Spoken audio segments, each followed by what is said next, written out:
যারা সমগ্র বাংলাদেশে ছড়িয়ে ছিটিয়ে আছে, তোমাদেরকে সেই ভূমিকা পালন করতে হবে। সেটি জ্ঞানী বিজ্ঞানে হোক, শিক্ষা দীক্ষায় হোক, মেধা মননে হোক, তোমাদের নিজেদেরকে গড়ে তুলতে হবে। এবং শুধু নিজেদেরকে গড়ে তুললে চলবে না, নিজেদেরকে গড়ে তোলার পাশাপাশি দেশকে গড়ে তুলতে হবে, বাংলাদেশকে গড়ে তুলতে হবে। প্রিয় বন্ধুরা, সেই সমান মহান লক্ষ্যকে সামনে রেখেই বাংলাদেশ জাতীয়তাবাদী দল বিএনপি আগামী দিনের নীতি, ধর্মীয় সামাজিক মূল্যবোধে উচ্চীবিত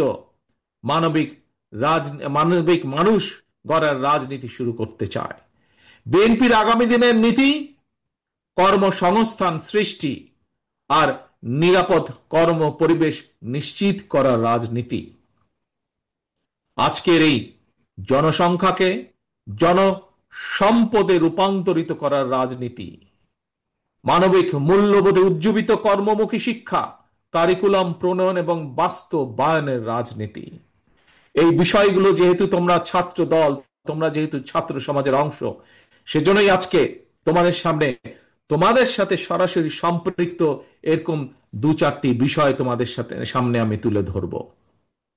প্রিয় ভাই বোনেরা, আমি মনে করি সকল ছাত্র ছাত্রীকেই কোনো একটি রাজনৈতিক সংগঠনের সদস্য হতে হবে, এটি কোনো জরুরি বিষয় নয়। তবে প্রত্যেক শিক্ষার্থীকে যার যার অঙ্গনে সফল হওয়ার জন্য নিজেদেরকে যোগ্যতম হিসাবে গড়ে তোলার প্রচেষ্টা থাকা সবচাইতে বেশি জরুরি। তোমরা তোমাদেরকে যোগ্য নেতৃত্ব হিসেবে গড়ে তুলবে, এটি জরুরি।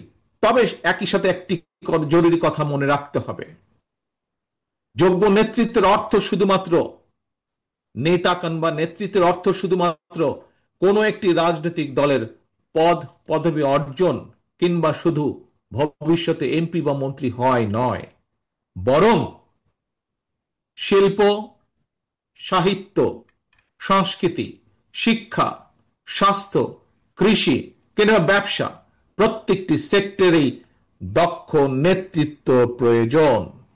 কারণ এই সবগুলো সাবজেক্টের সাথে দেশের সামনে এগিয়ে যাওয়া সম্পর্কিত। তোমাদের নিজেদেরকে দক্ষ এবং যোগ্য হিসাবে গড়ে তুলতে হবে। প্রত্যেকটা সেক্টরে তোমাদের যোগ্য নেতৃত্বই একমাত্র পারে আগামীর বাংলাদেশকে বদলে দিতে, শহীদদের কাঙ্ক্ষিত বাংলাদেশ গড়ে তুলতে।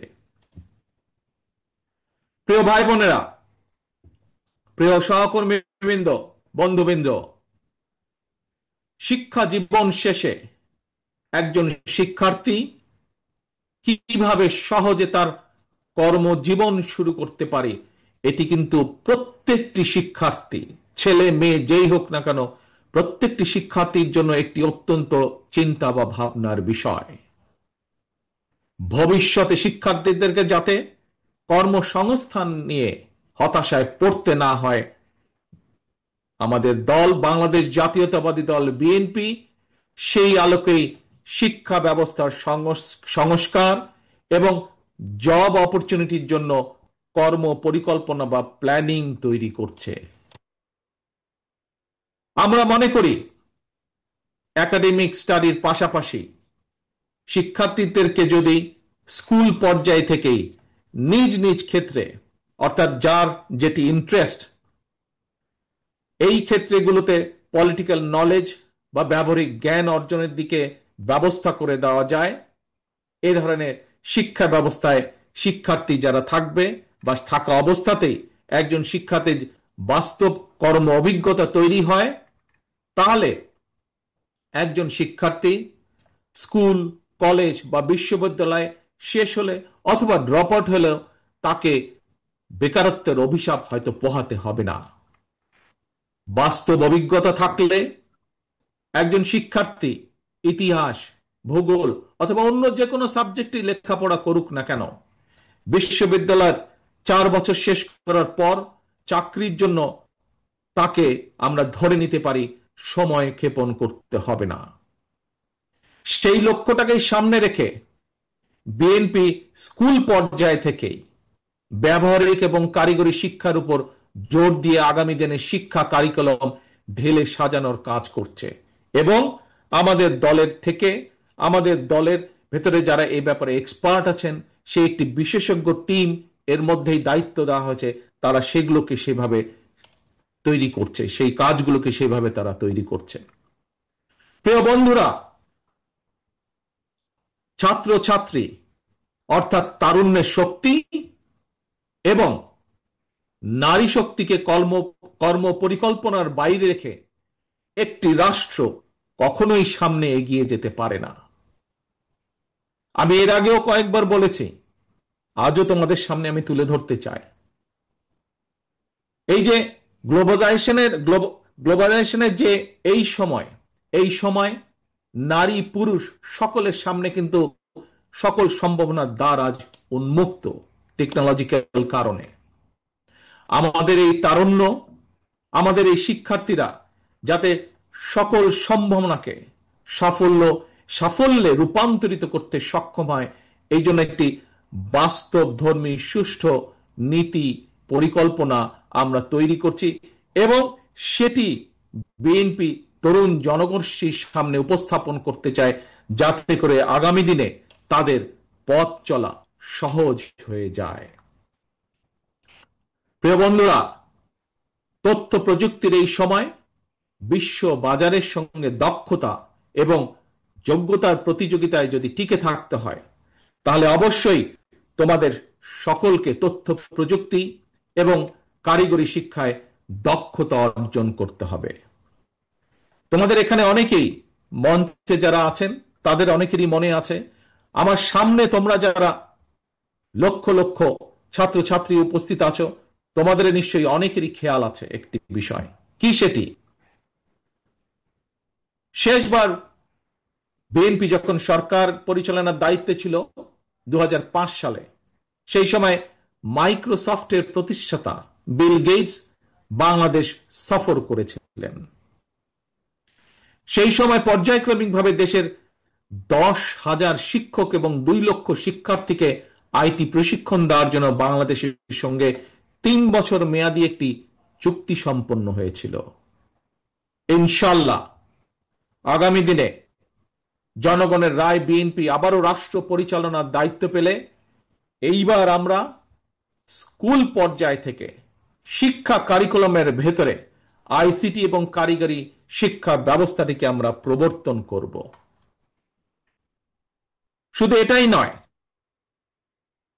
এটাই নয়, অপশনাল না, বরং কম্পালসারি হিসাবে আমরা খেলাধুলা এবং আর্ট এবং কালচারকেও আমরা শিক্ষা কারিকুলামের ভিতরে নিয়ে আসব, যাতে সেটির মধ্যে এই সাবজেক্টগুলোতেও যাতে প্রত্যেকটি ছাত্রছাত্রী যার যেটি পছন্দ সেই অনুযায়ী সে দক্ষতা অর্জন করতে সক্ষম হয়।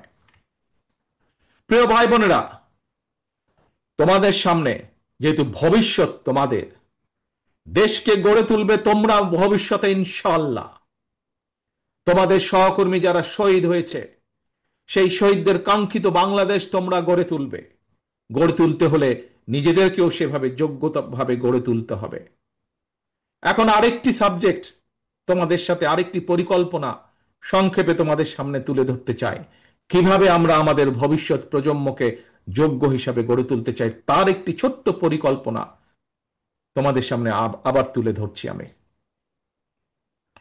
একাধিক ভাষা জানা যে কোনো ব্যক্তির জন্যই, দেশেই হোক বিদেশেই হোক, নিজের মেধা এবং যোগ্যতাকে কাজে লাগানোর সুযোগ সবচাইতে বেশি।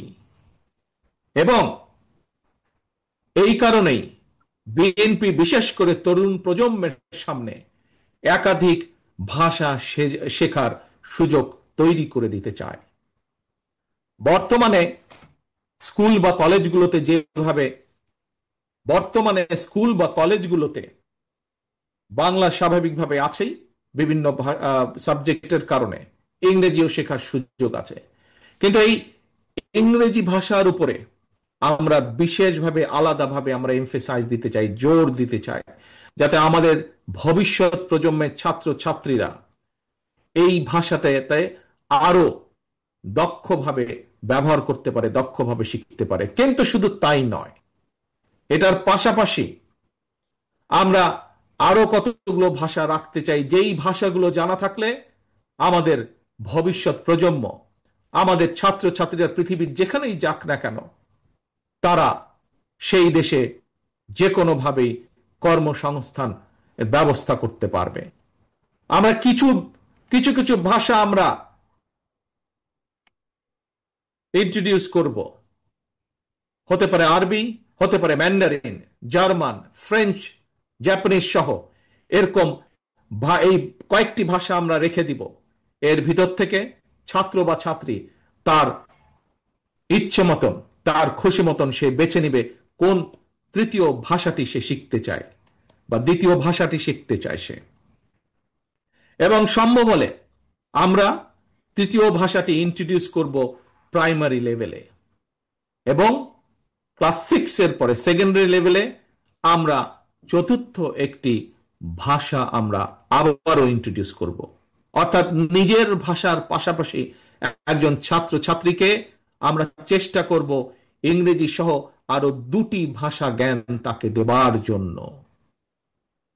এবং এই ভাষা শিক্ষাটাকে কিভাবে পৌঁছে দেওয়া যায় শিক্ষার্থীদের কাছে, কোন ক্লাসের কোন লেভেল থেকে কোন ভাষাটিকে কিভাবে শিক্ষা দেওয়া যায়, সেটির বিষয় দলের ভিতরে একটি টিম কাজ করছে, যারা এই বিষয়ে এক্সপার্টিস যাদের রয়েছে। প্রিয় ভাই বোনেরা, ভাষা শিক্ষার সুযোগ সৃষ্টির পাশাপাশি আমরা আরো কতগুলো বিষয় ক্লাস 12 পর্যন্ত আমরা অ্যাড করতে চাই, ইন্ট্রোডিউস করতে চাই, সংযুক্ত করতে চাই। আমরা কি সেগুলো? স্কুল কলেজ পর্যায় থেকে শিক্ষার্থীদের জন্য আমরা কতগুলো প্র্যাকটিক্যাল সাবজেক্ট আমরা রাখতে চাই, যেমন ডেন্টাল হাইজিনিস্ট বা মেডিকেল টেকনিশিয়ানের মতন বিভিন্ন টেকনিক্যাল বিষয়, থিওরিটিক্যাল এবং প্র্যাকটিক্যাল নলেজ অর্জনের সুযোগ আমরা তৈরি করতে চাই। এবং ইনশাআল্লাহ আগামী দিনে জনগণের রায়, বাংলাদেশ জাতীয়তাবাদী দল দেশ পরিচালনার দায়িত্ব পেলে দ্রুততার সঙ্গে এই বিষয়গুলো আমরা শিক্ষার্থীদের জন্য ইন্ট্রোডিউস বা বাস্তবায়নের কাজ শুরু করব, বাস্তবায়ন করব ইনশাআল্লাহ। প্রিয় ভাই বোনেরা, এবার তোমাদের সামনে আমাদের আরেকটি চিন্তা, আরেকটি পরিকল্পনার কথা তোমাদের সামনে তুলে ধরতে চাই। যেই পরিকল্পনা বাস্তবায়ন করতে পারলে তোমরা এবং তোমাদের মতন লক্ষ কোটি তরুণ যুবক শিক্ষাঙ্গনের পরিধি পেরিয়ে শিক্ষা জীবন শেষ করে সহজে যাতে তাদের জীবিকা নির্বাহ শুরু করতে পারে, সেরকম একটি ছোট্ট পরিকল্পনা, আরেকটি পরিকল্পনা তোমাদের সাথে তুলে ধরতে চাই। তোমরা জানো সারা বিশ্বে বর্তমানে অনলাইনে কেনাকাটা হয়, এবং জনপ্রিয়তা পাওয়ার কারণে অ্যামাজন, আলিবাবা, এই ধরনের ইবে, এই ধরনের বিশ্ববিখ্যাত ই কমার্স প্ল্যাটফর্মে হাজারো পণ্যের চাহিদা বেড়েই চলেছে প্রতিদিন। আমরা এই সুযোগটাকে কাজে লাগাতে চাই।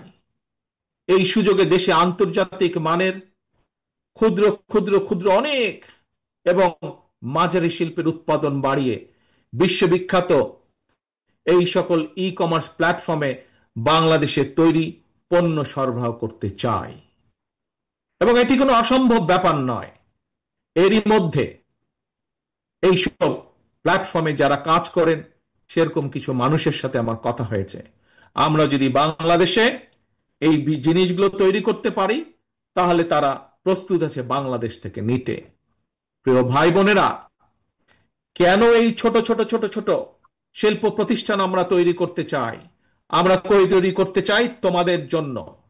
তোমরাই তৈরি করবে এইসব প্রতিষ্ঠান, সরকার থেকে সেটির সহযোগিতা দেওয়া হবে, এবং তার মূল লক্ষ্য, তার মূল উদ্দেশ্য তোমাদের মতন সারা বাংলাদেশে ছড়িয়ে থাকা যে কোটি কোটি তরুণ যুবক রয়েছে, তাতে করে তাদের নিজেদের কর্মসংস্থানের ব্যবস্থা হবে, তাতে করে তারা তৈরি করবে এই সকল ছোট ছোট প্রতিষ্ঠানের যারা উদ্যোক্তা, তারা লক্ষ কোটি কর্মসংস্থানের ব্যবস্থা তৈরি করবে ইনশাআল্লাহ। এবং এই কাজটি কিভাবে করা যায় তার জন্য আরেকটি আলাদা টিম এরই মধ্যে কাজ করছে গত 3 মাস যাবত। আমরা চাই দেশে বহু সংখ্যক ক্ষুদ্র এবং মাঝারি শিল্প উদ্যোক্তা তৈরি করতে, যারা ভবিষ্যতে যারা আসবে তোমাদের মাঝে থেকে, সেই সকল উদ্যোক্তাটা যারা আসবে তোমাদের মতন সারা বাংলাদেশে ছড়িয়ে ছিটিয়ে থাকা তরুণ যুবকদের মাঝ থেকে আসবে তারা, এবং সরকারের পক্ষ থেকে, রাষ্ট্রের পক্ষ থেকে আমরা তাদেরকে অর্থনৈতিক সহায়তা দেওয়ার সর্বোচ্চ চেষ্টা করব। প্রিয় ভাই বোনেরা, আসো এবার আরেকটি আইডিয়া তোমাদের সামনে বা আরেকটি পরিকল্পনা তোমাদের সামনে তুলে ধরি। দেশে বর্তমানে তরুণ প্রজন্মের প্রায় 10 লক্ষেরও বেশি ভাই বোন ফ্রিল্যান্সিং কিংবা আউটসোর্সিং এর মাধ্যমে বৈদেশিক মুদ্রা, 100 কোটি বৈদেশিক মুদ্রা অর্জন করছে। তবে এই কাজ যারা করছে তাদের একটি সমস্যা, হয়তো এখানে তোমরা আজ যারা লক্ষ নেতাকর্মী উপস্থিত হয়েছ, লক্ষ সমর্থক, লক্ষ ছাত্রছাত্রী উপস্থিত হয়েছ, তোমাদের মধ্যে হয়তো অনেকেই এরই ভিতরে এই কাজের সাথে সম্পর্কিত। যারা এই কাজের সাথে সম্পর্কিত এবং যারা হতে চাইছে কিন্তু হতে পারছে না, একটি সমস্যা সকলেই ফেস করছে। কি সেই সমস্যাটি? এই যে তারা যাদের কাজ করছে তারা তাদের যে পাওনা টাকা পাঠাচ্ছে বৈদেশিক মুদ্রায়, এটি দেশে আনা সম্ভব হচ্ছে না, অর্থাৎ আন্তর্জাতিক গেটওয়ের একটি সমস্যা হচ্ছে। এই সমস্যা সমাধানের জন্য আমরা এরই ভিতরে সংশ্লিষ্ট যে পেপাল আছে, স্ট্রাইপ আছে, ওয়াইজ আছে, তাদের সঙ্গে আমরা এরই মধ্যে কথা বলেছি এবং এরই মধ্যে কথা বলার মাধ্যমে আমরা অন্তত এতটুকু আসতে পেরেছি যে ইনশাল্লাহ আমরা সরকার গঠনে সক্ষম হলে জনগণের সমর্থন নিয়ে দ্রুততার সাথে আমরা এই সমস্যাটির সমাধান করতে পারবো ইনশাল্লাহ। তার ফলে যারা এই কাজের সাথে সম্পর্কিত তারা যেমন সুবিধা পাবে, নতুন করে আরো মানুষ এই কাজের সাথে সম্পর্কিত হতে পারবে। প্রিয় ভাই বোনেরা, স্বাধীনতার ঘোষক শহীদ রাষ্ট্রপতি জিয়াউর রহমান দেশে স্বনির্ভরতা এবং উৎপাদনের রাজনীতি চালু করেছিলেন। মাদার অব ডেমোক্রেসি দেশনেত্রী বেগম খালেদা জিয়া দেশে নারী শিক্ষার প্রসার ঘটিয়েছিলেন। স্বনির্ভর জনগণ, স্বনির্ভর বাংলাদেশ, এটা গঠনের ধারাবাহিকতায় বিএনপি বর্তমানে দেশে বিদেশে কর্মসংস্থান সৃষ্টি এবং নিরাপদ কর্ম পরিবেশ নিশ্চিত করার রাজনৈতিক কর্মসূচি এবং পরিকল্পনা গ্রহণ করছে। এর মধ্যে কয়েকটি প্ল্যান প্রোগ্রাম আমি তোমাদের সামনে তুলে ধরেছি। এর বাইরেও আমরা কৃষি, ক্রীড়া, স্বাস্থ্য, পরিবেশ সহ প্রতিটি সেক্টরে সুনির্দিষ্ট পরিকল্পনা নিয়ে আমরা কাজ করছি।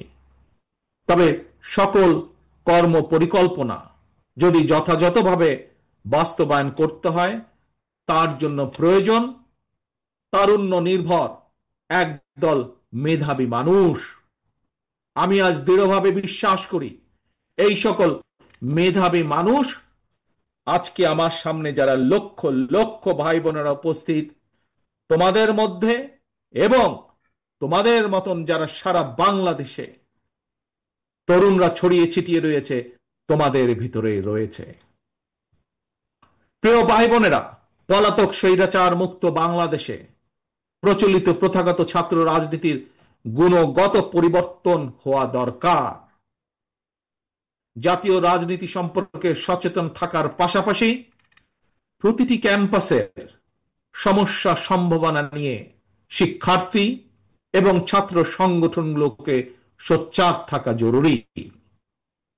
আগামীর বাংলাদেশে একটি জ্ঞান এবং মেধাভিত্তিক শাসন প্রশাসনের জন্য তোমরা তোমাদের নিজেদেরকে যোগ্যতম হিসেবে গড়ে তোলার প্রতিজ্ঞা করতে হবে। জ্ঞান অর্জন আর লেখাপড়াই হতে হবে তোমাদের প্রথম এবং প্রধান অগ্রাধিকার। প্রিয় ভাই বোনেরা, প্রিয় বন্ধুরা, তোমরা যাতে নিরাপদ এবং সুন্দর পরিবেশে লেখাপড়া করতে পারো, এজন্য তোমাদের জন্য ক্যাম্পাসের নিরাপত্তা এবং সুযোগ সুবিধা বাড়ানো প্রয়োজন বলে আমরা মনে করি। লাইব্রেরিগুলোকে মডার্নাইজ করা, অনলাইন এবং অফলাইনে লাইব্রেরি কেন্দ্রিক বহুমুখী শিক্ষার সুযোগ চালু করা প্রয়োজন। আমি বিশ্বাস করি শিক্ষার্থী এবং শিক্ষা ব্যবস্থার উন্নয়নে যেই অর্থ রাষ্ট্র বরাদ্দ করে, যেই অর্থ রাষ্ট্র খরচ করে, সেটি কোনো ব্যয় নয়, বরং শিক্ষার্থী এবং শিক্ষা ব্যবস্থার উন্নয়নে যেই অর্থ ব্যয় করা হয় সেটিকে আমি বিনিয়োগ হিসাবে দেখি, রাষ্ট্রের বিনিয়োগ হিসাবে দেখি, ভবিষ্যৎ নির্মাণের বিনিয়োগ হিসাবে আমি এটিকে দেখি। প্রিয় ভাই বোনেরা, দেশকে তাবেদার রাষ্ট্রে পরিণত করে রাখতে বিগত ১.৫ দশকে ফ্যাসিস্ট চক্র দেশের শিক্ষা ব্যবস্থাকে ধ্বংস করে দিয়েছিল, যার সাক্ষী তোমরা নিজেরাই। নানা অপকৌশলে আশ্রয় নিয়েছিল। শিক্ষার্থীদের নিরাপত্তা নিশ্চিত করার পরিবর্তে শিক্ষাঙ্গনকে সন্ত্রাসীদের নিরাপদ আস্তানা হিসাবে ব্যবহার করেছিল তারা। প্রিয় ভাই বোনেরা, আজ এই মুহূর্তে লক্ষ লক্ষ তোমরা আজ শাহবাগে যেখানে এই সমাবেশে তোমরা বসেছ, যেখানে এই সমাবেশ অনুষ্ঠিত হচ্ছে, এর পাশেই কিন্তু খুব সম্ভব তোমাদের হাতের বাম পাশে হবে বোধহয়, হাতের বাম পাশে অর্থাৎ মঞ্চে যারা বসে আছেন তাদের ডান পাশে, মঞ্চের সামনে তোমরা যারা বসে আছো খুব সম্ভব তোমাদের হাতের বাম পাশে ঢাকা বিশ্ববিদ্যালয়, ঐতিহাসিক ঢাকা বিশ্ববিদ্যালয়।